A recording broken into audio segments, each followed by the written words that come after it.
تورم به سیر تراکمی افزایش قیمت‌ها و برگشت ناپذیری آن تورم گفته می شود.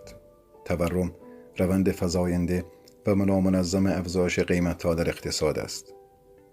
در گزارشی از طرف مرکز آمار ایران در سال 98 به 50.4% رسیده است. یعنی نرخ تورم کالاهای مصرفی مانند کالاهای خوراکی و آشامیدنی و دخانیات نسبت به سال 97 به 85.3%، ولی کالاهای غیر مصرفی و غیر خوراکی 37.8% بوده است. ضمن اینکه تورم در روستاها نسبت به شهر بیشتر می باشد. یعنی نرخ تورم در روستا 59.4% و نرخ تورم در شهر 50% است.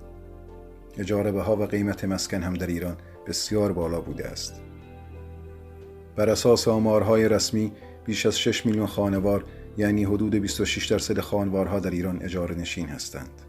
تورم از جمله پدیده‌هایی است که می‌تواند آثار و تبعاتی مثبت و منفی به دنبال داشته باشد و مهمترین اثر آن توزیعی است، به نحوی که به نفع گروه‌های پردرآمد و به ضرر گروه‌های فقیر، کم درآمد و حقوق بگیر است.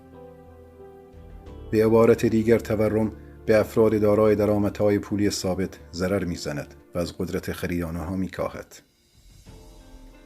حل معضل تورم در کشور کار خیلی پیچیده‌ای نیست و کافی است ریشه‌های تورم که قابل شناسایی نیز هستند به گونه‌ای از میان برداشته شوند. بر اساس گزارش صندوق بین‌المللی پول، ایران در سطح خاورمیانه بالاترین نرخ تورم را دارست، در حالی که میانگین نرخ تورم در کشورهای خاورمیانه برابر با 3.3% است. بالاترین میزان نرخ تورم در جهان بعد از ونزوئلا و زیمبابوه در ایران خواهد بود و با سودان برابری خواهد کرد.